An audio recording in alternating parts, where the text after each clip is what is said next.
Dans la semaine dernière, tu as vu les différentes particularités de la lettre. Je ne vais pas les revoir avec toi cette semaine parce que tu les as déjà vues. Par contre, je vais te demander d'avoir cette feuille-ci à côté de toi au moment où tu vas écrire ton plan et tu vas écrire ta lettre. Cette semaine, tu vas devoir te mettre dans la peau d'un des personnages. Alors, quand tu vas avoir à écrire ton plan et ta lettre, je veux que tu prennes un surligneur et que tu surlignes dans ta feuille. Dès que tu as fait quelque chose, par exemple, tu as écrit en haut à gauche le nom de la ville dont tu écris la lettre ainsi que la date, tu surlignes. Tu sautes une ligne, tu rentres en contact avec la personne à qui tu écris en tenant compte d'une certaine formule. Si tu écris à ta sœur, tu peux dire cher, salut, ton ami. Si tu écris à un patron ou à un avocat, tu peux écrire bonjour, monsieur. Donc, en utilisant la bonne formule. Dès que tu fais quelque chose, tu surlignes pour être certain ou certaine d'avoir bien rien oublié dans la structure de la lettre. Alors, pour te donner un exemple, je me propose d'écrire un plan d'une lettre en me mettant dans la peau d'un enquêteur qui a arrêté Bozo. Alors, moi, j'ai décidé d'écrire à mon patron, Monsieur Bournival. En passant, tu peux inventer des noms. Tu peux changer des noms aussi dans la lettre du moment que tu suis la structure de la lettre et que, évidemment, tu tiens compte de ce qu'on te demande.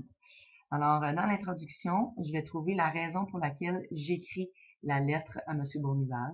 Je vais écrire deux sujets que je veux aborder. Qu'est-ce que je vais lui dire à Monsieur Bournival? Donc, un premier sujet et un deuxième sujet que je vais écrire ici.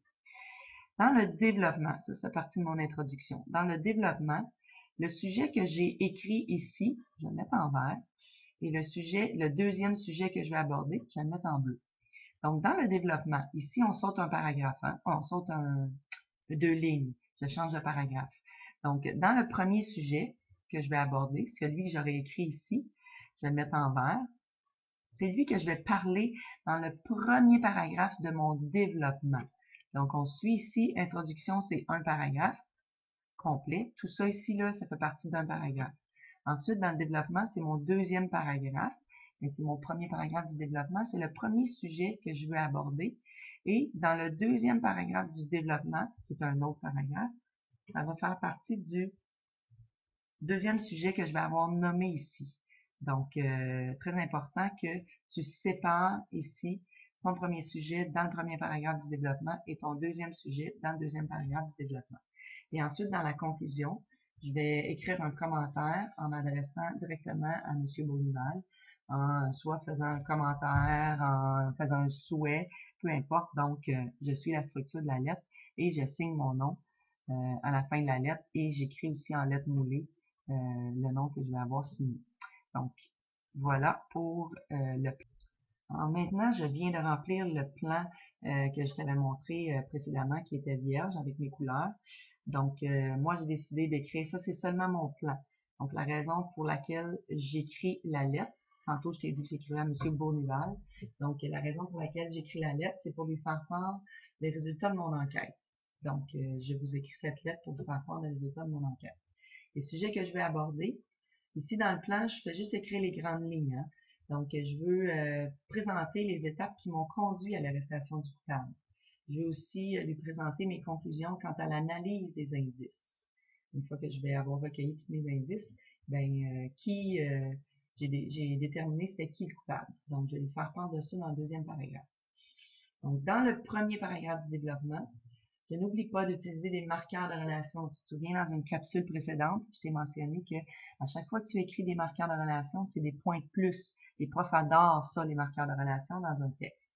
Donc, le premier sujet que j'aborde dans le développement, je vais dire premièrement, je vais parler des lieux du crime, les indices que j'ai trouvés, comme la cage, la scie, les traces de pas, la seringue, d'autres indices comme le tissu, le verre, le fouet. J'ai arrêté 3 personnes pour un interrogatoire, donc je vais lui parler de ça. Je vais lui parler aussi de la lettre que j'ai trouvée près de la poubelle à la sortie du zoo et qui était signée par Bozo le clown. Dans le deuxième paragraphe de mon développement, je vais utiliser deuxièmement, étant donné que j'ai dit premièrement ici, je vais dire deuxièmement, logiquement. Je ne vais pas dire premièrement puis ensuite, donc je vais dire premièrement, deuxièmement, ça va ensemble. Si je dis tout d'abord ici, là je pourrais utiliser ensuite. Si j'utilise en premier lieu, je vais utiliser en deuxième lieu. Donc, logiquement, j'utilise des marqueurs de relation qui indiquent une suite logique. Ensuite, donc, je veux parler dans le deuxième paragraphe, suite aux indices retrouvés sur les lieux du crime, comme le rouge à lèvres pour écrire ma vedette, le rouge à lèvres sur le verre retrouvé, morceau de vêtement retrouvé appartenant au clown. Il n'y a pas de doute, mes soupçons se dirigent complètement vers le clown. Donc, je lui fais part de ce que j'ai retrouvé et suite à ça, je lui ai dit que mon coupable, c'est le clown. Dans la conclusion, je dois écrire un commentaire qui s'adresse directement à la personne à qui j'écris. Donc, je vais écrire finalement, évidemment, un marqueur de relation encore là. C'est des points de plus quand tu en écris. Donc, finalement, grâce à tous ces indices, M. Bournival, il est évident que Bozo le clown a été arrêté pour le vol du lion.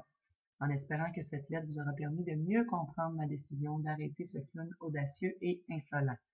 Donc, voilà pour la conclusion. Et je signe mon nom d'enquêteur, Ticoun Lagacé, et j'écris en bas, enquêteur Ticoun Lagacé. Voici pour mon plan qui a été bien rempli. Alors, j'en suis maintenant rendue à écrire ma lettre, donc c'est déjà fait, dans la peau de l'enquêteur. Donc ici, je me suis mis des petits points de repère à droite pour bien suivre la lettre que je t'avais montrée tout à l'heure, le plan ici. Donc, non, pas celle-là. Celle-là. Donc, je me suis mis des petits points de repère pour suivre chacun des éléments de la lettre. Donc, je reviens à la lettre ici. En haut à gauche, le nom de la ville d'où tu écris et la date. Donc, c'est fait. Moi, j'écris de Saint-Lazare. On est le 23 septembre 2014. Je saute une ligne et ensuite, je rentre en contact avec la formule de politesse appropriée. Donc, moi, j'écris à M. Bournival, mon patron. Donc, je ne vais pas lui dire « Hey, salut ». Je vais plutôt lui dire « Bonjour, M. Bournival ». Ensuite, j'écris la raison pour laquelle je vais lui écrire. Donc, je saute une ligne ici. Ça ici, c'est la partie de mon introduction, tout ce paragraphe-là. Donc, la raison pour laquelle j'ai écrit, je vous écris aujourd'hui pour vous faire part des résultats de ma dernière enquête. Donc, tu dois utiliser un pronom approprié aussi. Je vous écris pour vous faire part.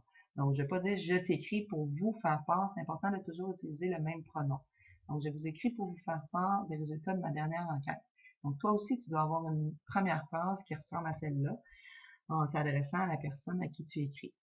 Ensuite, les deux sujets que je vais aborder. Je commence d'abord avec un marqueur de relation.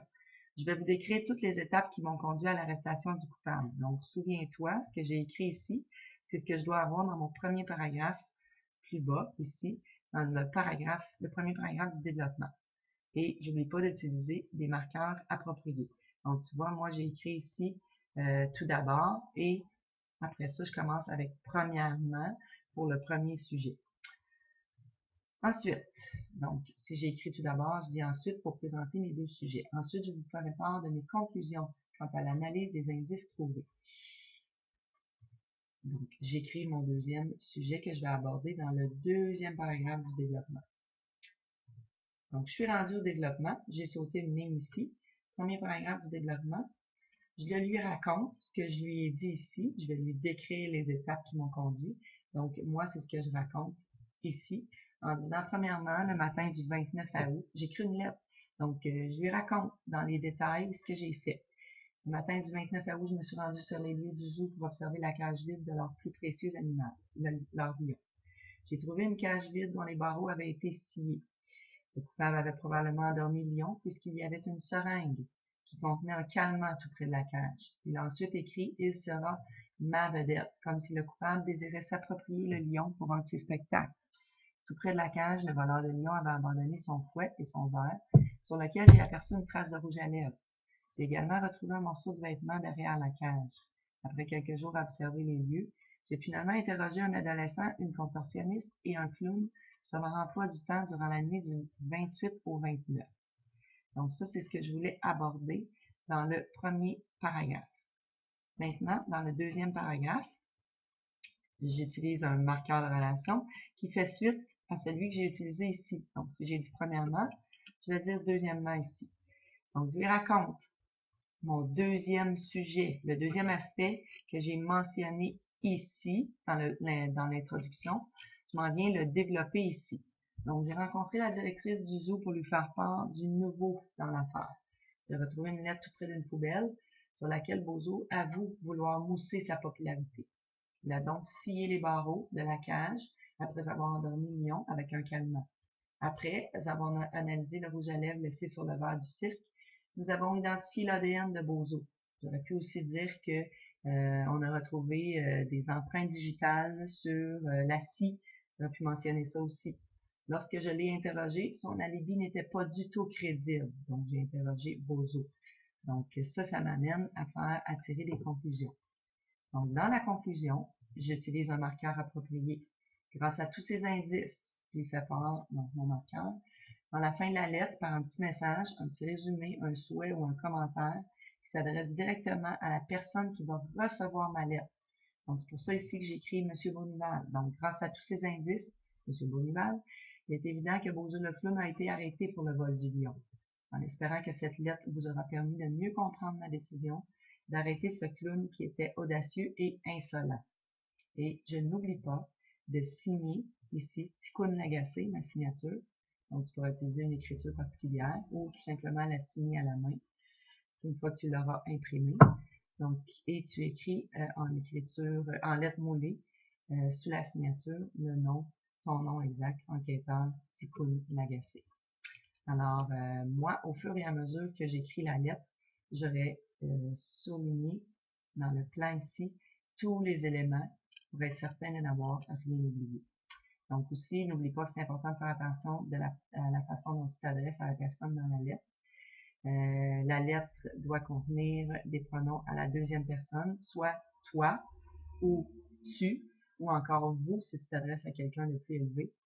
Et utiliser les bons déterminants. Hein. Ton, ta, tes si tu t'adresses à tu ou toi, ou vos ou votre si tu t'adresses à vous. Alors, voilà pour la formule de la lettre et l'exemple que j'ai fait avec toi.